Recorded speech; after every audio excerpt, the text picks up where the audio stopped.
नमस्कार। जैसा कि आपको पता है, पिछले वर्ष 2 अक्टूबर से गांधी आश्रम पश्चिम चंपारण विद्यालय से हम लोगों ने एक पदयात्रा शुरू की है। आज उस पदयात्रा को करीब 11 महीने होने को हैं। पिछले 11 महीनों में पश्चिम चंपारण से चल के पूर्वी चंपारण, शिवहर, गोपालगंज, सिवान, छपरा, वैशाली होते हुए समस्तीपुर में मैं पिछले कई हफ्तों से चल रहा हूं। अभी आने वाले 7-8 दिन अभी समस्तीपुर में और रहेंगे। 20 तारीख को मैं मुजफ्फरपुर पहुंच जाऊंगा। इस पूरी यात्रा के दौरान जो आंखों से देखा, जो लोगों से बातचीत करके अनुभव हुआ, करीब 3500 से ज्यादा गांवों में अभी तक हम लोग गए हैं। और जैसा कि आप देख रहे हैं, पदयात्रा का जो स्वरूप है, ये ऐसा नहीं है कि कोई लोगों के हुजूम के साथ नेशनल हाईवे पर या राष्ट्रीय राज्य और राजकीय राजमार्ग पर झंडा बैनर के तहत लेकर हम निकल जाएं। पदयात्रा का स्वरूप ये है कि सिर्फ पैदल चलना ही नहीं है, गांव में रहना है। तो पिछले 11 महीनों से हम लोग इसी तरीके के कैंप की सेटिंग में रहते हैं, लोगों से मिलते हैं, लोगों की समस्याओं को जानने समझने का प्रयास करते हैं। साथ ही मेरे साथ जो सैकड़ों लोग काम कर रहे हैं, ये भी एक प्रयास है कि इन स्थानीय समस्याओं का रास्ता निकाला जाए, हल निकाला जाए। हर पंचायत में कैसे बिहार में विकास हो सकता है, उसकी एक योजना बनाई जाए 10 वर्ष की। अभी तक का जो अनुभव रहा, उसके हिसाब से बिहार में गरीबी तो है ही, बेरोजगारी और पलायन ये लोगों के नजर में सबसे बड़ी समस्या है। अब आप ये कह सकते हैं कि भाई इसके लिए पदयात्रा करने की क्या जरूरत है। ये तो आप सबको, पत्रकारों को या अदरवाइज भी लोगों को मालूम है कि बिहार में बेरोजगारी और पलायन बहुत बड़ी समस्या है। लेकिन पदयात्रा के दौरान जो हम लोगों ने देखा, उससे इस समस्या के गंभीरता का, उसके विकरालता का अनुभव हुआ। साथ ही उसके सामाजिक आर्थिक जो पहलू हैं, वो भी देखने को मिला। गांवों में ज्यादातर जगह 40 से 50% जो युवा है, चाहे वो किसी वर्ग का हो, वो गांव में रह ही नहीं रहा है। या तो पढ़ाई के लिए या रोजी रोजगार मजदूरी के लिए गांव छोड़कर वो चला गया। गांव में जब हम लोग जाते हैं तो ज्यादातर जगहों पर महिलाएं, बच्चे और बूढ़े ही मिलते हैं। जिन प्रखंडों में, जिन गांवों में बाढ़ की समस्या है, वहां पर पलायन का स्तर तो 60-70% है। और एक जो और सोच लोगों की है कि गरीब आदमी बिहार से पलायन करता है, ये भी गलत है। सिर्फ गरीब आदमी पलायन नहीं कर रहा है। जो मध्यम वर्गीय परिवार के लोग हैं, जो अच्छे आर्थिक रूप से सुदृढ़ परिवार के लोग हैं, उनके बच्चों को भी पलायन नहीं करना है। ये अलग बात है कि गरीब आदमी मजदूरी के लिए पलायन कर रहा है और जो समृद्ध परिवार के लोग हैं वो पढ़ाई और नौकरी के लिए पलायन कर रहे हैं। इसका जो सामाजिक पहलू है कि बिहार में इस बेरोजगारी और पलायन की वजह से पारिवारिक ताना बाना टूटता हुआ दिख रहा है। इसका मतलब ये है कि जब हम लोग गांव में जाते हैं, शायद ही कोई ऐसा परिवार मिलता है जहां पर माँ बाप, पति पत्नी, बाल बच्चे साथ में रह रहे हैं। ज्यादातर गांव में ये तीनों पीढ़ी के लोग साथ में नहीं रह रहे हैं। इसी तरीके से बेरोजगारी जो है, वो सिर्फ गरीबों की समस्या नहीं है। जो बड़े मध्यम वर्गीय और बड़े किसान हैं, जो यहाँ व्यवसायी हैं, उनकी भी चिंता है कि उनके बाल बच्चों को नौकरी मिले। क्योंकि जो खेती किसानी का यहाँ जरिया है या जो रोजगार है, व्यापार है, वो इतना बेहतर नहीं है कि लोग अपने बच्चों का भविष्य उसमें देख सकें। तो गरीब, पलायन और बेरोजगारी ये सिर्फ गरीबों की समस्या नहीं, ये ऐसी समस्या है जिससे समाज का कोई वर्ग अछूता नहीं है। दूसरा एक जो समस्या बेरोजगारी से जुड़ा हुआ है, बिहार में उद्योग धंधे के नाम पर पिछले 8-9 जिलों में जहां पर भी मैं गया, कोई आपको इंडस्ट्री है ही नहीं। बिहार में 2 ही उद्योग चल रहा है, एक शराब का उद्योग और एक बालू का उद्योग। जिन लोगों को भी कुछ रोजगार मिला हुआ है, सही या गलत, वो शराब के अवैध कारोबार में या बालू के अवैध कारोबार में ही आपको दिखता है। अगर रोड पर 50 ट्रक चलता हुआ दिखेगा तो आधे से ज्यादा ट्रक ये बालू और शराब से जुड़े हुए काम में लगे हुए हैं। तो बिहार में मेरी समझ से 2 उद्योग पनप रहे हैं, फल फूल रहे हैं, वो है शराब का धंधा और बालू का धंधा। बाकी यहाँ पर जो भी फैक्ट्री थी, जो भी उद्योग धंधे थे, करीब करीब सब वो बंद हो गया।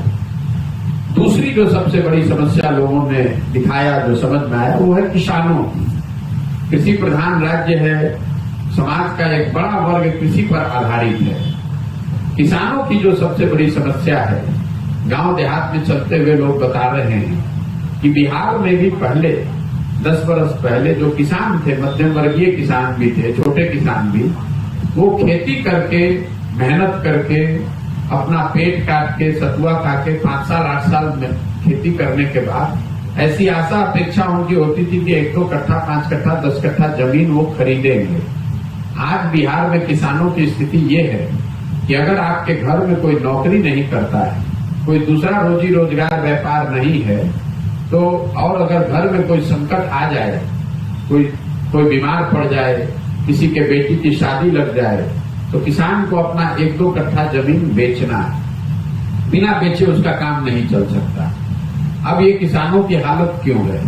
उसके 3 मूलभूत कारण मुझे अभी तक समझ में आ रहे हैं। पहली समस्या है यहाँ भूमि सुधार का लागू नहीं होना। भूमि सुधार के लागू नहीं होने की वजह से यहाँ पर जमीन के मालिकाना हक को लेकर बहुत बड़ी परेशानी लोगों को है।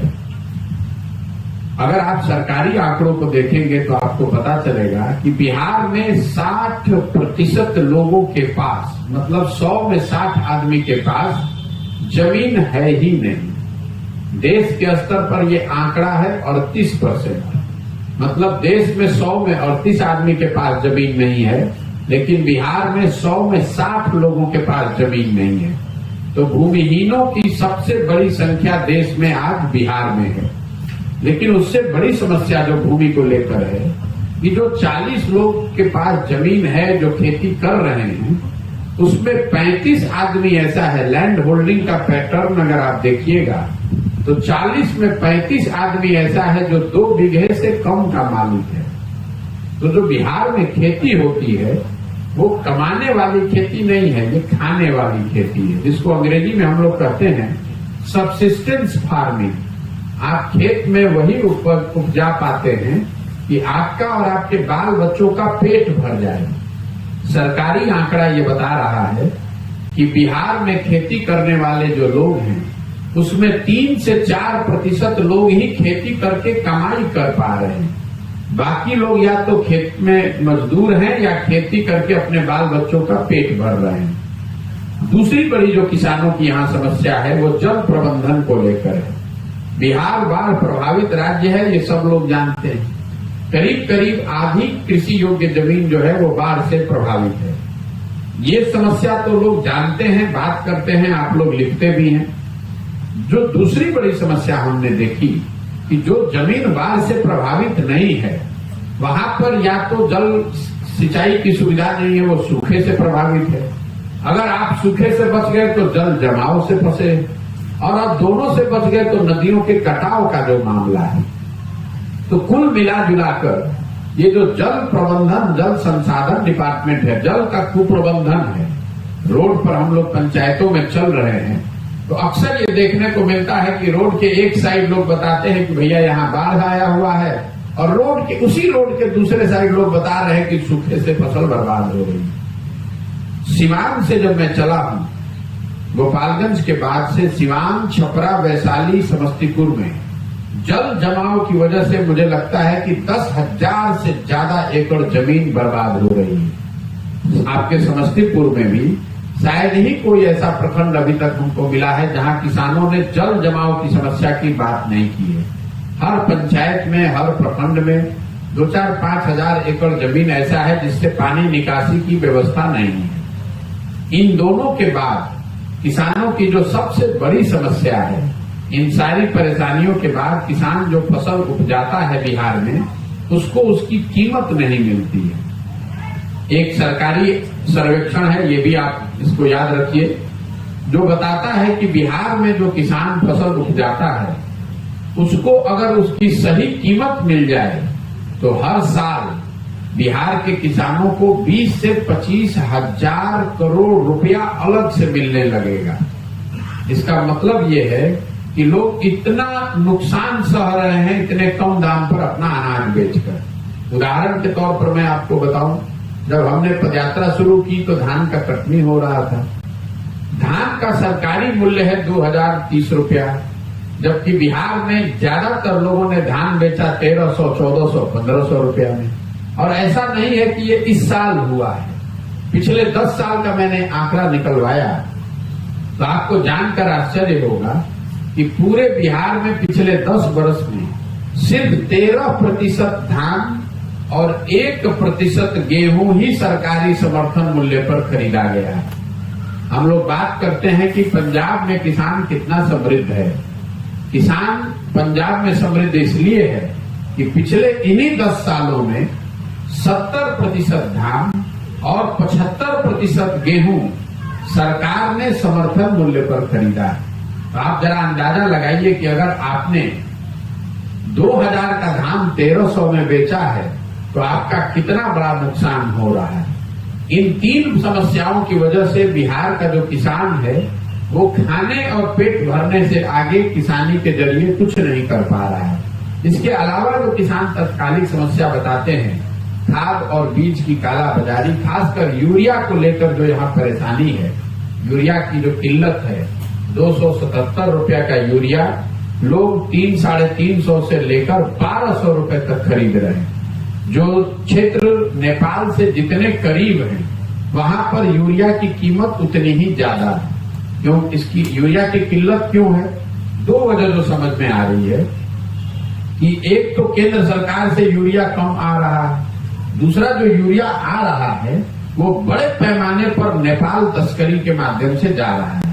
नेपाल में भारत के इसी यूरिया की कीमत 1400 रुपए प्रति बैग है। तो स्वाभाविक तौर पर अगर 1400 रुपया में नेपाल पर बिक रहा है तो यहाँ पर 277 का यूरिया जो बेच रहा है उसको तो नुकसान है। इसके साथ साथ जो अवैध शराब बनाने वाले लोग हैं वो भी यूरिया का बड़े पैमाने पर इस्तेमाल कर रहे हैं। यही वजह है कि आपको गांव देहात पंचायत प्रखंड में यूरिया की बड़ी किल्लत दिख रही है। बेरोजगारी, पलायन और किसानों के बाद जो तीसरी बड़ी सर्वव्यापी समस्या दिखी लोगों की नजर में वो है बिहार में शिक्षा व्यवस्था का पूरी तरीके से ध्वस्त हो जाना। बिहार में शिक्षा व्यवस्था बहुत अच्छी कभी नहीं थी। हम लोग भी यही बिहार के सरकारी स्कूल से पढ़े हैं, लेकिन जिले के स्तर पर, प्रखंड के स्तर पर 1-2 विद्यालय ऐसा जरूर था जहां पर लोग समझते थे कि पढ़ाई करके जीवन आगे सुधर सकता है। जिलों के स्तर पर 1-2 ऐसा, जिले में 9 भी हो तो कमिश्नरी में 1-2 ऐसा कॉलेज था। लंगट सिंह कॉलेज है, सीएम साइंस कॉलेज है, पटना साइंस कॉलेज है, पटना कॉलेज है, जहां पर लोग समझते थे कि अगर हम चले जाएं, पढ़ाई हो जाए तो हमारा जीवन सुधर सकेगा। हम लोग भी इसी रास्ते से आगे बढ़े। लेकिन आज की जो परिस्थिति है, अब कोई भी विद्यालय, कॉलेज यहां नहीं बचा है जहां सही मायनों में पढ़ाई हो रही है। समाज के नजर से स्कूल की, विद्यालय की जो छवि है वो खिचड़ी बांटने का सेंटर है। और कई लोगों को ऐसा लगता है कि शिक्षकों की गुणवत्ता की वजह से बिहार में ये परेशानी है। मैं आपको ये बताना चाहता हूं बहुत विश्वास से कि शिक्षकों की गुणवत्ता का न होना शिक्षा व्यवस्था के ध्वस्त होने के पीछे एक छोटा सा पहलू, महत्वपूर्ण है लेकिन छोटा पहलू है। क्योंकि अगर मान लीजिए कि शिक्षकों की गुणवत्ता की वजह से स्कूल में पढ़ाई नहीं हो रही है, कॉलेज में तो शिक्षा मित्र नहीं है, नियोजित शिक्षक नहीं है, वहां पर पढ़ाई क्यों नहीं हो रही है? पढ़ाई का ध्वस्त होना जो है ये दिखाता है सरकार की पढ़ाई को लेकर उदासीनता। पूरा जो शिक्षा व्यवस्था है वो नियोजित शिक्षकों और उत्क्रमित विद्यालयों के कंधों पर है।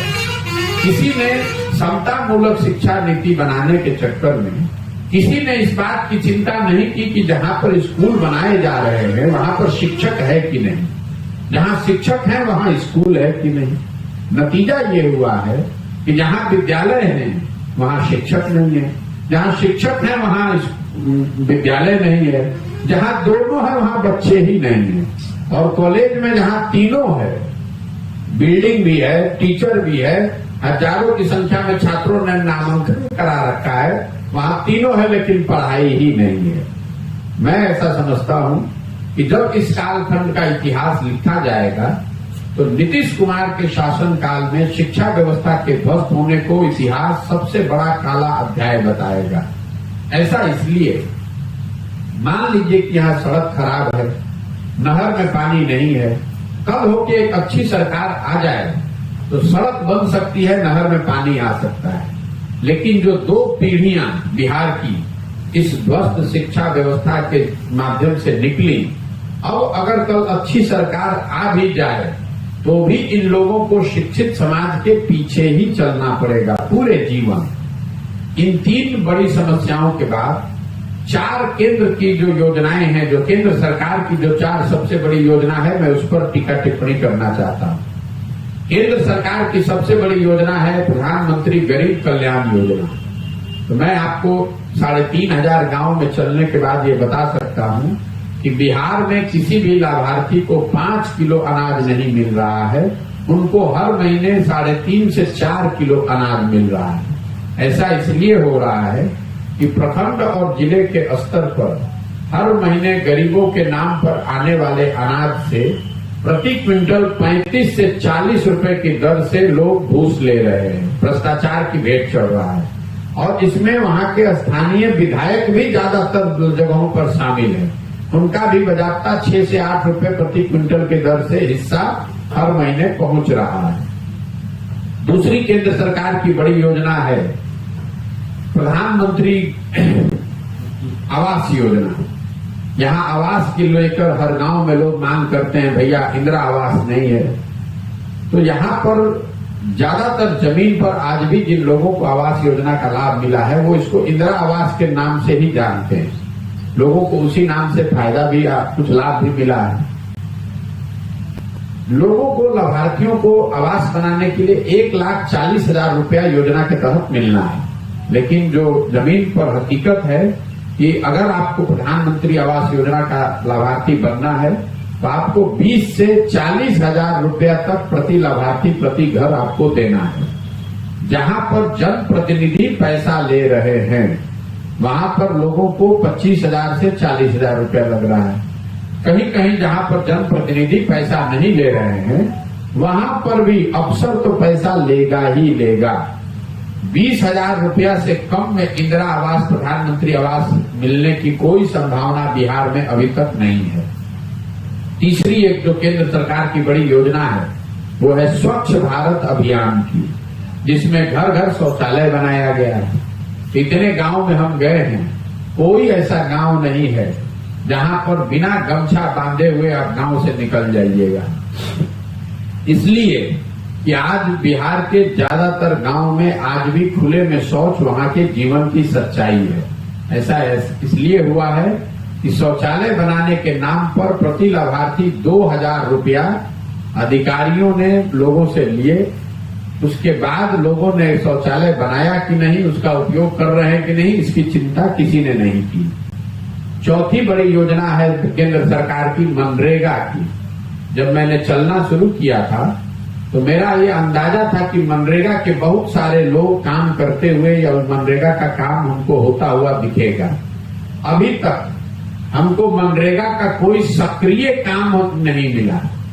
लोग रास्ते में चलते हुए बताते हैं कि ये पेड़ मनरेगा में लगाया गया है या मिट्टी भरी गई है या पंचायत भवन आंगनबाड़ी सेंटर में मनरेगा के मजदूरों का उपयोग हुआ है, लेकिन मनरेगा का सक्रिय काम अभी तक कोई मुझे मिला ही नहीं। इसको अगर हमने आंकड़ों में देखा तो पता चला कि पिछले साल मनरेगा में बिहार सरकार का यूटिलाइजेशन है 39%। मतलब अगर 100 रुपया बिहार के गरीबों को मनरेगा के तहत मिल सकता था तो 61 रुपया तो हम लोग दिल्ली से लेकर आए ही नहीं। और जो 39-40 रुपया लेकर आए उसमें 40 से 50% की दर से मनरेगा में भ्रष्टाचार की भेंट चढ़ रहा है। लोग पीसी काट रहे हैं। तो ये स्थिति है केंद्र सरकार की 4 बड़ी योजनाओं का। जो 2 योजनाएं हैं, जिस 2 क्षेत्र है जहां पर सुधार दिखा है वो है सड़क और बिजली। निश्चित तौर पर चाहे वो केंद्र सरकार की सड़क हो या राज्य सरकार की सड़क हो, राष्ट्रीय मार्ग और राजकीय मार्ग उसमें सुधार दिखा है। लेकिन जहां तक पंचायती राज की सड़क है, ग्रामीण कार्य की आरईओ की सड़क है, प्रधानमंत्री मुख्यमंत्री संपर्क योजना की सड़क है, ग्रामीण सड़कों की स्थिति करीब करीब वही है जो पिछले 15-20 साल पहले हुआ करती थी।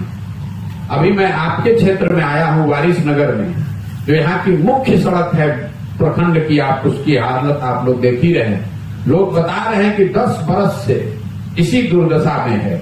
तो जो लोग भी बिहार में सड़कों की स्थिति बेहतरी की बात करते हैं, उनको इसका फर्क समझना चाहिए। नेशनल हाईवे, स्टेट हाईवे ठीक हो गया, लेकिन जो ग्रामीण सड़क है, जो प्रखंड और पंचायत गांव की सड़क है, वो पहले या पहले से भी बदतर या उसी हालत में है। इसके बाद जो एक क्षेत्र है जहां सुधार दिख रहा है वो है बिजली। निश्चित तौर पर बिजली बिहार के हर गांव हर घर में पहुंच गई है, इसमें कोई दो मत नहीं है, हर जगह बिजली दिखी है। बिजली को लेकर जो समस्या है वो है बढ़े हुए और गलत बिल का आना। जो कटिहार बरसोई में अभी घटना हुई है, इस बात को मैं पिछले 6 महीने से बता रहा हूं। इसलिए बता रहा हूं कि हर गांव में जब हम लोग जा रहे हैं तो लोग ये बता रहे हैं कि भैया बिजली का बिल बहुत ज्यादा आ रहा है। 2000, 6000, 10,000, 75,000, 1 लाख, 1.5 लाख रुपए तक भी लोगों ने अपने बिल दिखाए हैं। एक बार अगर गलत बिल आपको आ गया तो आपके पास अब कोई उपाय नहीं है। डीसीएलआर के कार्यालय का चक्कर लगाते रहिए या लोक अदालत में घूमते रहिए, बिजली का कनेक्शन आपका कट जाएगा, कोई सुनवाई है नहीं। तो आप देखेंगे, ये मेरा अनुमान है कि आने वाले वर्षों में बिहार में बढ़े हुए बिजली के दर ये बहुत बड़ी सामाजिक राजनीतिक चुनौती बनने वाला है। राज्य सरकार की जो 4 बड़ी योजनाएं हैं उसके बारे में मैं आपसे बात करना चाहता हूं। पहली योजना 7 निश्चय की थी, युवाओं को, बेरोजगार युवाओं को सहायता देना, भत्ता देना। 2015 में ये तय किया गया था कि 18 से 35 साल के सभी बेरोजगार युवा को हर महीने 1,000 रुपया कम से कम दिया जाएगा, ताकि उसको मजबूरी में पलायन नहीं करना पड़े। इस योजना को न शुरू किया गया, न इसका कोई लाभार्थी अभी तक हमको मिला है। दूसरी योजना है स्टूडेंट क्रेडिट कार्ड की। 2015 में ये अनुमान किया गया कि अगर 12वीं के बाद बैंकों के जरिए से लोगों की मदद की जाए तो किसी भी परिवार को अपने बच्चों को पढ़ाने के लिए 12वीं के बाद पैसा जेब से खर्च नहीं करना पड़ेगा। 2015 में अनुमान था कि करीब करीब 1.25 करोड़ बिहार के बच्चों को इसकी जरूरत या इसका लाभ मिल सकता है। बिहार सरकार का अपना आंकड़ा बता रहा है कि पिछले 8 वर्ष में 10 लाख लोगों को भी इसका लाभ नहीं मिला। इस योजना को भी धीरे धीरे लोगों ने ठंडे बस्ते में डाल दिया है। तीसरी बड़ी योजना जिसकी चर्चा आप लोग बहुत करते हैं वो है नल जल योजना। 7 निश्चय में ये योजना बनाई गई थी कि बिहार के हर घर में नल से पानी पहुंचे, और उस समय का अनुमान था कि इस 5 वर्ष में इस काम को किया जाएगा और इस पर 25,000 करोड़ रुपया खर्च किया जाएगा। सरकार का दावा है कि 2/3 नल जल योजना चल रही है। मेरा अपना विश्वास है 3500 गांव में जाने के बाद कि 2/3 से ज्यादा नल जल योजना नहीं चल रही है। या तो योजना ठीक से बनी नहीं, या बनने के बाद कुछ दिन चलने के बाद बंद हो गई रख रखाव के अभाव में। और एक तो तीसरी बड़ी समस्या आ गई है, वो है जिस जमीन पर नल जल योजना बनी है उसके मालिकाना हक को लेकर। ये योजना बनाते समय वार्ड सदस्यों को जिम्मेवारी दी गई थी कि किस जमीन पर ये योजना बनेगी। ज्यादातर वार्ड सदस्यों ने या तो अपने ही जमीन पर इसको बनवा लिया या अपने दोस्त मित्र राजनाता रिश्तेदार की जमीन पर बनवाया। उनको ये समझ थी कि जब योजना ये बन जाएगी तो 6,000-8,000 रुपया उनको हर महीने जमीन का रेंट के तौर पर, किराए के तौर पर मिलेगा। अब हुआ ये कि ज्यादातर वार्ड सदस्य चुनाव हार गए। हारने के बाद अब उनको समझ में नहीं आ रहा है कि इसका करें क्या। जो नए वार्ड सदस्य आए हैं उनको उसका मालिकाना हक मिल नहीं रहा है। कई जगह पर तो हम ये देख रहे हैं कि जिनके जमीन पर नल जल योजना बनी हुई है वो बजाता पानी का व्यापार कर रहे हैं, कारोबार कर रहे हैं। आपके घर में शादी उदी का जरूरत है तो पंप चलाकर पानी टैंकर में भरते हैं, उसके बदले में आपसे पैसा लेते हैं। इसके अलावा जो योजना जो सबसे बड़ी योजना थी, जिसको आप लोग शायद ध्यान में नहीं रखते हैं, 7 निश्चय में 2015 में यह अनुमान किया गया था कि बिहार के सभी घरों के नालियों का अगर पक्कीकरण करना हो, जल जमाव की समस्या से लोगों को निजात दिलाना हो, तो करीब करीब 80,000 करोड़ रुपया खर्च करना पड़ेगा।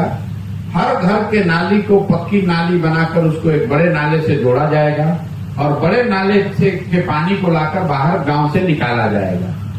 इस योजना के तहत अभी तक जो मैंने देखा है, किसी के घर के नाली का पक्कीकरण नहीं किया गया है। ये जरूर है कि गांव में सड़कों के किनारे बड़े कुछ नाले बनाए गए हैं बेतरतीब तरीके से। उन नालों को ना घरों के नालियों से जोड़ा गया, ना उन नालों से पानी को निकालकर निस्तारण की व्यवस्था की गई। तो पैसा तो निकाला गया, काम हुआ, लेकिन ये ज्यादातर नाले आज बड़े कूड़ेदान के तौर पर वहां पर हैं, इनसे पानी का निष्कासन निस्तारण नहीं हो रहा है। बिहार सरकार के बारे में जो लोग अभी चलते हुए हमको बता रहे हैं, 3 जो सबसे ज्यादा सुने जाने वाले शब्द हैं, वो पहला शब्द है अफसरशाही से परेशान जनता।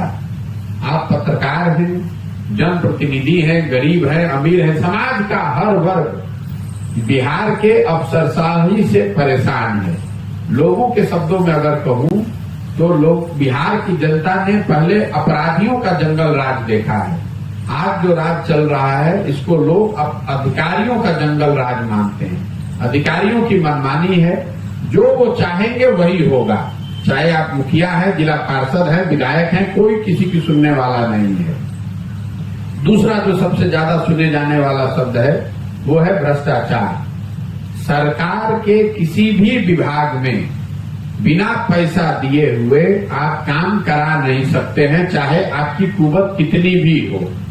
मुखिया जी लोग भी खुद पैसा देकर काम करा रहे हैं। अगर आप जनप्रतिनिधि हैं तो भी आपको पैसा देना है, चाहे आपको जमीन का रसीद कटाना है, जन्म और मृत्यु प्रमाण पत्र लेना है, जाति प्रमाण पत्र लेना है, पासपोर्ट बनवाना है, कोई भी काम करना है, चाहे किसानों को बिजली का कनेक्शन लेना है, बिना पैसा दिए हुए कोई भी काम बिहार में आप आज नहीं करा सकते हैं।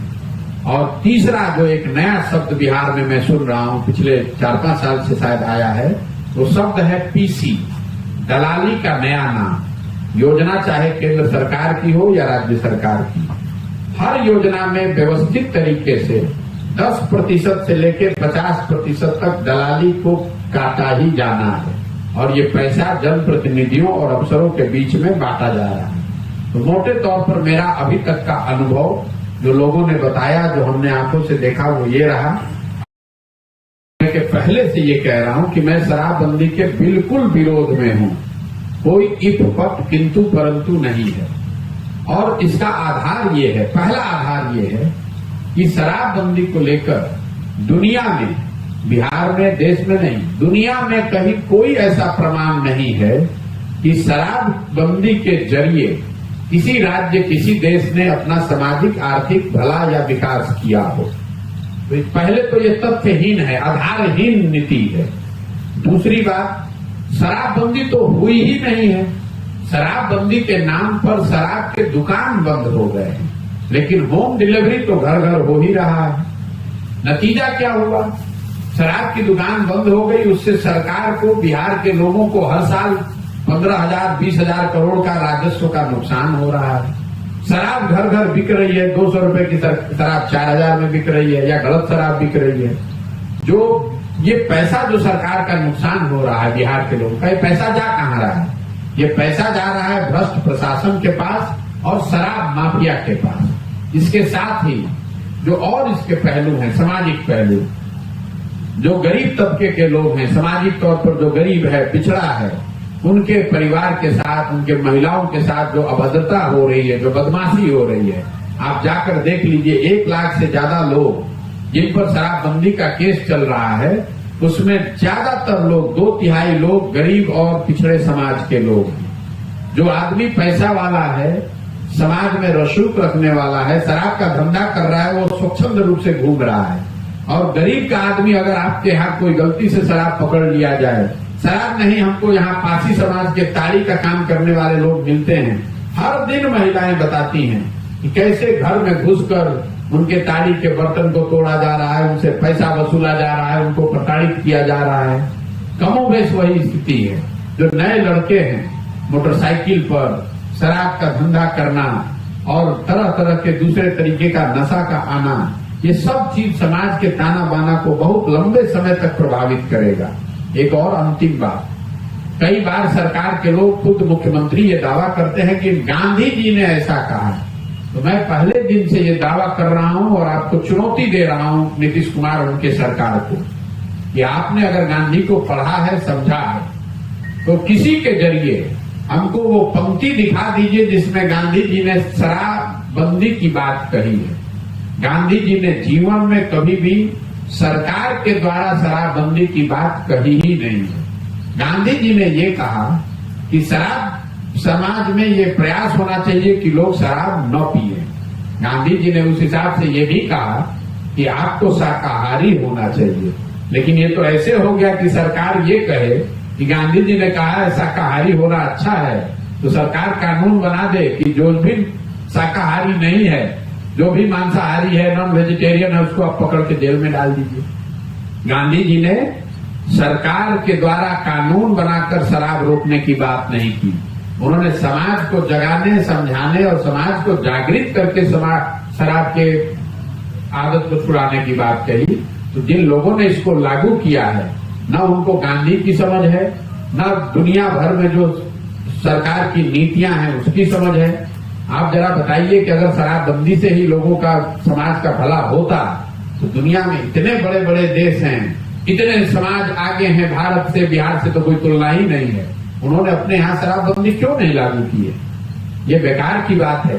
सरकार का काम लोगों के लिए शिक्षा, रोजगार, सड़क, अस्पताल बनाना है। सरकार का काम ये नहीं है कि आप घर में क्या खा रहे हैं, क्या पहन रहे हैं, क्या पी रहे हैं। ये सरकार का काम नहीं है। इसलिए मैं शराबबंदी के बिल्कुल खिलाफ हूँ। कांग्रेस जो है नीतीश कुमार के नेतृत्व को एक्सेप्ट नहीं करना चाह रही, तो क्या लगता है महागठबंधन पर तो एक्सेप्ट करेगा नीतीश कुमार? मेरे भाई, नीतीश कुमार का नेतृत्व कौन एक्सेप्ट करने को तैयार है? बिहार की जनता तो नहीं है। लोकतंत्र में सबसे बड़ी मालिक तो जनता है।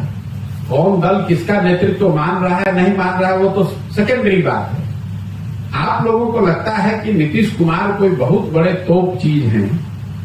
अरे मेरे भाई, अगर आप उनके पार्टी का भी परफॉर्मेंस देखेंगे तो यही नीतीश कुमार हैं जिनके दल को इसी बिहार की जनता ने 2010 में 117 एमएलए जिताया था। क्योंकि 2005 से 2009-10 के दौर में एक छवि बनी थी कि नीतीश कुमार ने बिहार को सुधारने के लिए कुछ काम किया है। हमको, आपको लगता है कि काम का कोई वैल्यू नहीं है। वही नीतीश कुमार दूसरे टर्म के बाद जब चुनाव लड़े 2015 में, तो उनके पार्टी को 72 सीट आया, क्योंकि उनकी सुशासन की छवि धीरे धीरे कमजोर हुई। लोगों को दिखा कि भैया ये सरकार वैसी नहीं चला रहे हैं जैसे लोगों की अपेक्षा है। और फिर उसी नीतीश कुमार को 2020 में बिहार की जनता ने 42 एमएलए पे उतार दिया। तो 117 से आधा तो खो ही गए। तो जब बिहार की जनता ही आपको नेता नहीं मान रही है, 243 के विधानसभा में अगर आपके 42 विधायक है, तो आप बिहार के नेता कैसे हो गए? देवगौड़ा जी एक बार इंद्र कुमार गुजराल जी देश के प्रधानमंत्री बन गए थे, तो उनको क्या पूरे देश ने अपना नेता मान लिया? मुख्यमंत्री होना, मंत्री होना, प्रधानमंत्री होना ये अलग बात है, और समाज का नेता होना वो दूसरी बात है। तो नीतीश कुमार को जब बिहार की जनता ही नहीं मान रही है नेता, तो दूसरे लोग क्यों मानेंगे? राहुल गांधी का जो फैसला आया उसके बाद लालू यादव से मिले, तेजस्वी भी राहुल गांधी से मिले हैं, तो अलग महागठबंधन से अलग नीतीश कुमार को साइड करके मिलना, इसको क्या? भाई, आप इस पर बहुत ज्यादा दिमाग लगा रहे हैं। इन चीजों का कोई बहुत महत्व नहीं है। कौन किससे मिलता है, कौन बैठ के चाय पीता है, कौन बैठ के प्रेस वार्ता करता है। भाई, पूरा विपक्ष करीब 26 पार्टियां यहाँ बिहार में बैठी, फिर बेंगलोर में बैठी। मैं शुरू से कह रहा हूं कि सिर्फ दलों के और नेताओं के मिलने से आप सशक्त विपक्ष या ऑल्टरनेटिव नहीं हो सकते। जब तक आपके पास कार्यक्रम नहीं हो, कोई नीति नहीं है, कार्यक्रम नहीं है, जमीन पर कार्यकर्ता नहीं है, और लोगों में आपके प्रति प्रेम नहीं है, विश्वास नहीं है, तब तक आप चाहे जितना नेता बैठ जाइए, उससे क्या होता है। मैं पहले उदाहरण देके भी बताता हूं। कई लोगों को लगता है कि 77 में सारे विपक्षी दल एक होकर उन्होंने इंदिरा जी को हरा दिया। ये बात सच्चाई थोड़ी ना है। अगर आप समझिए कि इमरजेंसी देश में लागू नहीं होता, इमरजेंसी का मुद्दा नहीं होता, जेपी का आंदोलन नहीं होता, तो सिर्फ विपक्षी दलों के एक होने से इंदिरा जी थोड़ी ना हार जाती।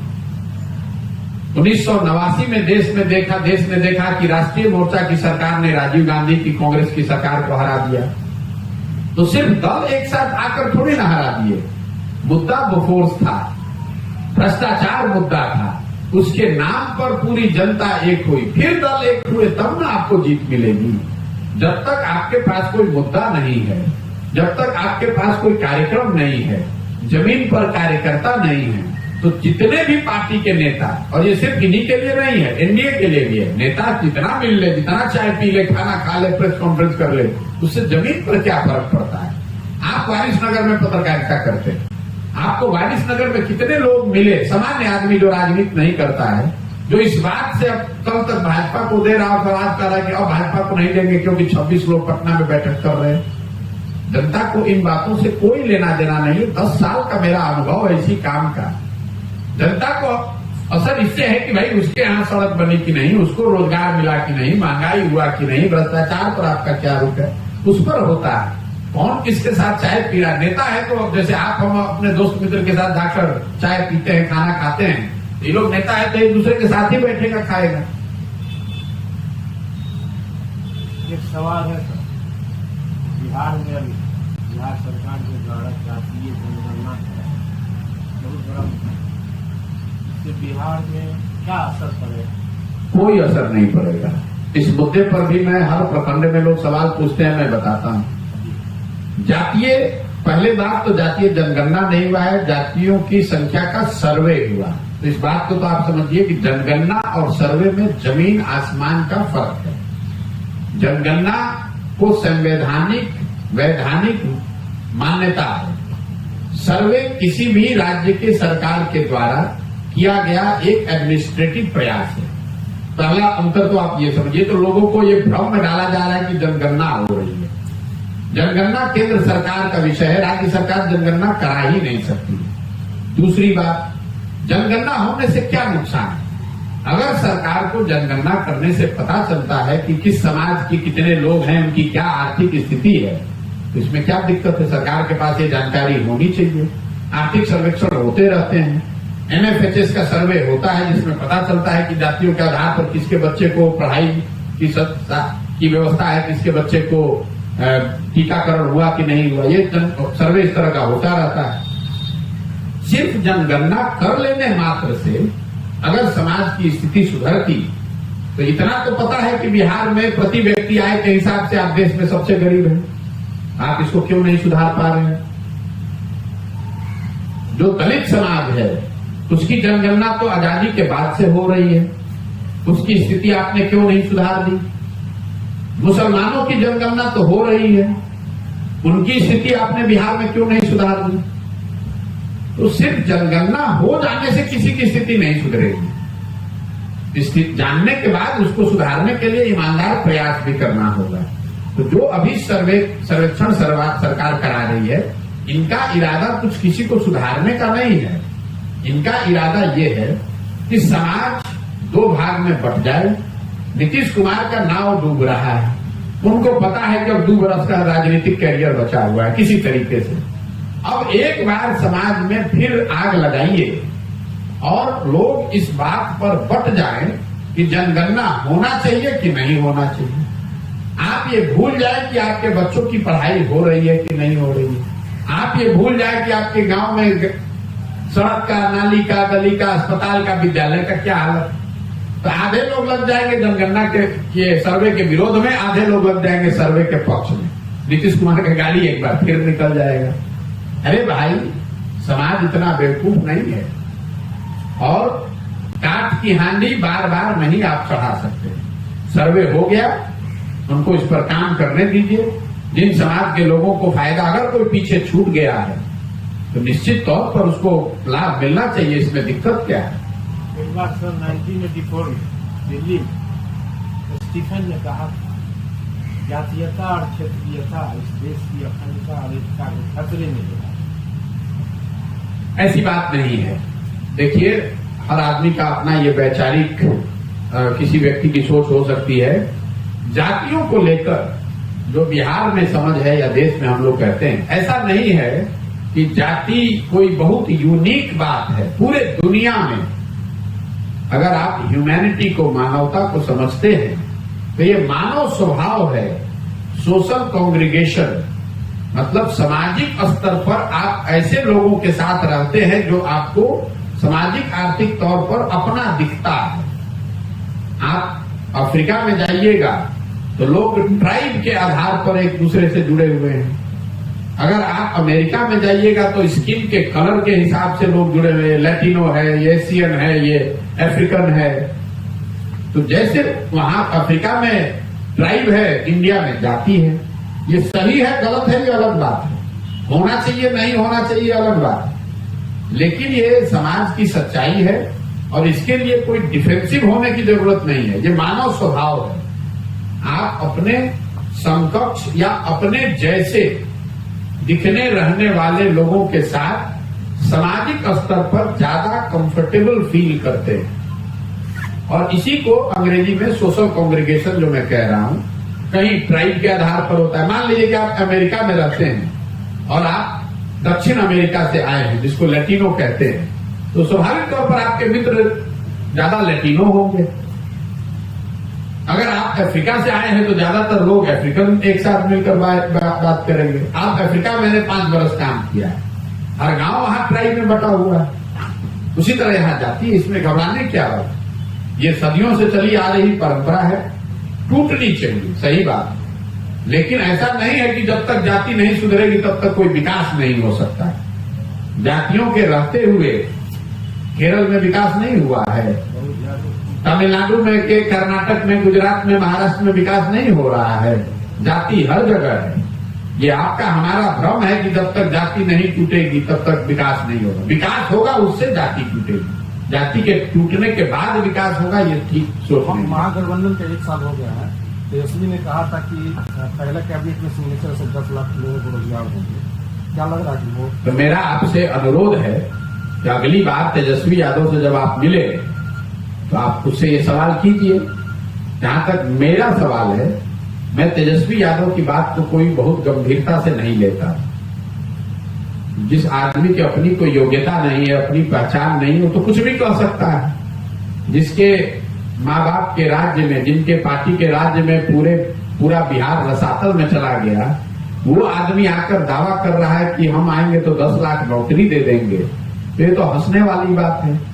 आपको हमको ये पूछना चाहिए कि भाई आपके बाबूजी की, आपकी दल की सरकार थी 15 साल, उसमें कितने लोगों को आपने नौकरी दिया?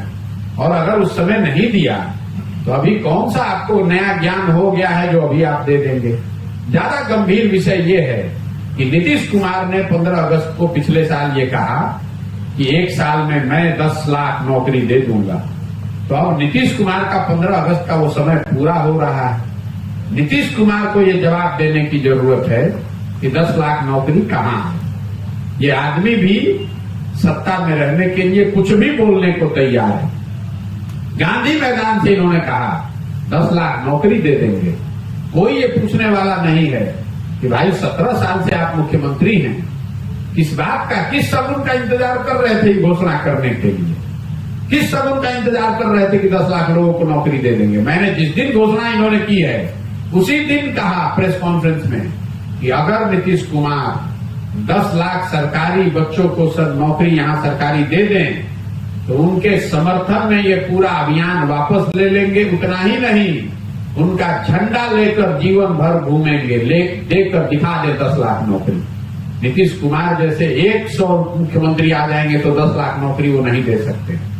अभी सरकार ने क्या दावा किया नौकरी के आधार पर कि 2 लाख लोगों की हम लोगों ने रिक्ति निकाली, नौकरी मिली नहीं है। आप जरा बताइए ना भाई कितने लोगों को नौकरी मिल गई? पहले एग्जाम होने दीजिए, पहले पेपर लीक न हो, एग्जाम हो जाए, कोर्ट में केस न हो, बहाल हो जाइए, तब न गिनिएगा। अभी से प्रचार कर रहा है कि 2 लाख रिक्ति निकाले और कह रहा था कि पहले कैबिनेट में साइन करेंगे और 10 लाख नौकरी मिल जाएगी। वो वक्तव्य अपने आप में दिखाता है कि वो आदमी कितना अज्ञानी है। कैबिनेट में साइन होने से अगर नौकरी मिलने का कोई प्रावधान तो संविधान में हमने नहीं देखा है। कैबिनेट पदों का सृजन की बात कह सकती है, उसके लिए नियमावली है, सरकार की अपनी प्रक्रिया है। कोई नेता कैबिनेट में साइन करके नौकरी कैसे दे सकता है? तो बिहार की जनता को तो उसी समय सवाल पूछना चाहिए था कि साहब, ये संविधान का कौन सा नया अध्याय आपने पढ़ लिया? शायद हम लोगों ने इतनी पढ़ाई नहीं की है, भाई साहब तो ज्यादा पढ़े लिखे हैं, तो संविधान का कौन सा चैप्टर अध्याय पढ़ लिया जिसमें लिखा हुआ है कि कैबिनेट 10 लाख लोगों को नौकरी दे सकती है? अब जाकर आपको पूछना चाहिए कि कैबिनेट हो नहीं रही है कि आपका कलम टूट गया है कि स्याही सूख गई है। लेकिन गलती तेजस्वी यादव की नहीं है, गलती हमारी आपकी है कि कोई आकर ये कहता है और आप उसके बाद में पड़ जाते हैं और विश्वास कर लेते हैं कि वो आदमी दे देगा। कैसे दे देगा?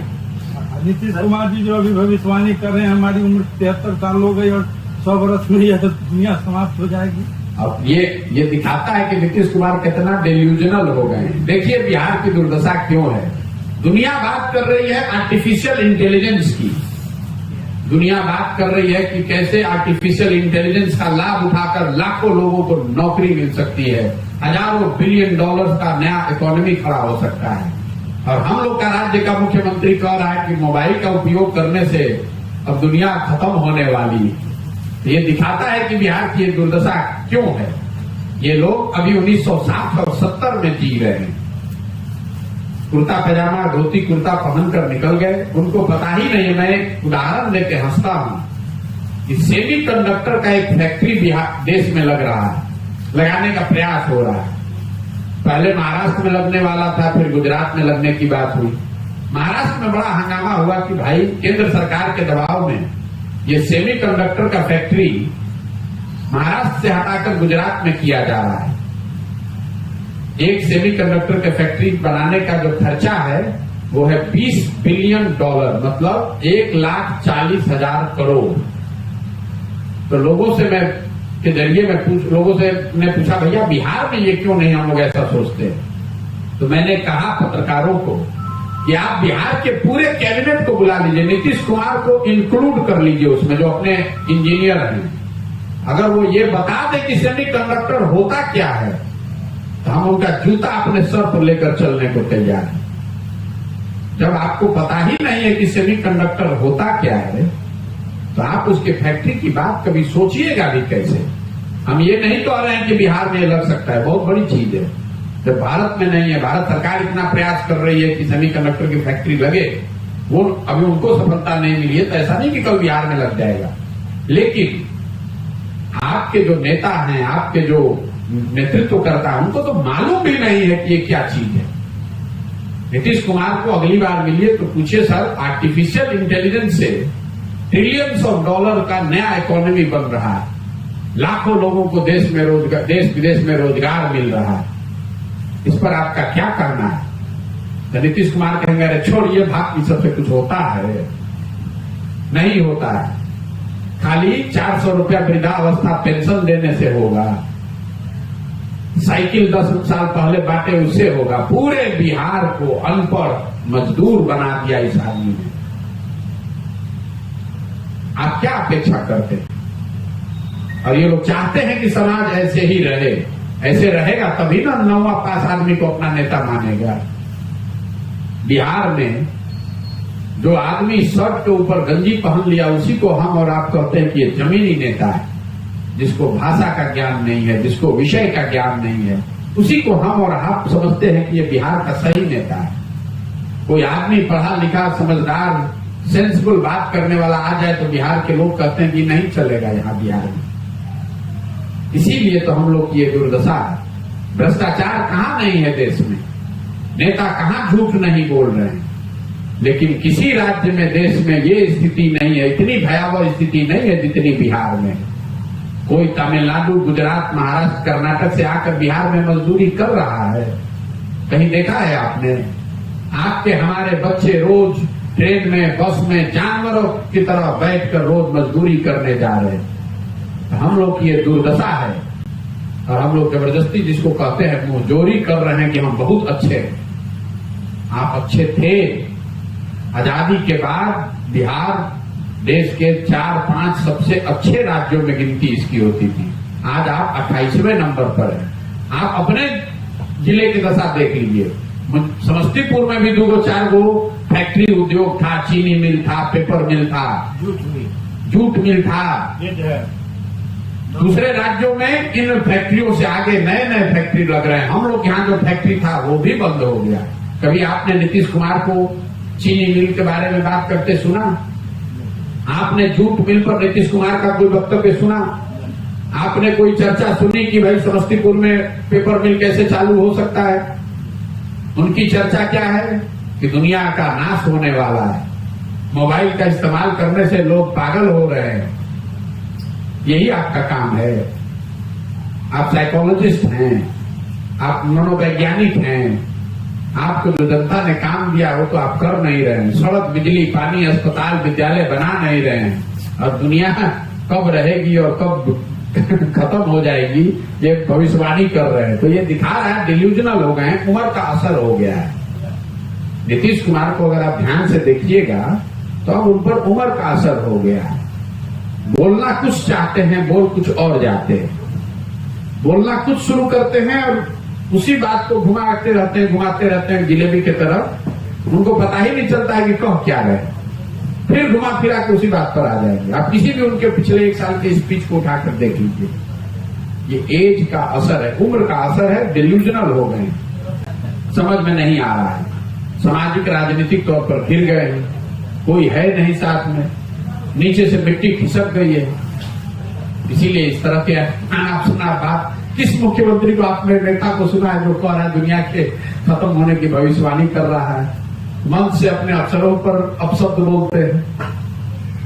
कल परसों किसी अपने सलाहकार को मंच से बेइज्जत कर रहे थे। उससे पहले चीफ सेक्रेटरी को कुछ बोल रहे थे, कुछ भी बोल रहे थे। तो नीतीश कुमार के बोलने का, अब पहले जब ये बोलते थे तो एक संजीदगी होती थी। आज नीतीश कुमार जो बोल रहे हैं इसको संजीदगी से आपको लेने की जरूरत नहीं है। बहुत बहुत धन्यवाद। सर, अभी एक समस्या आ रही है। चलिए, हो गया।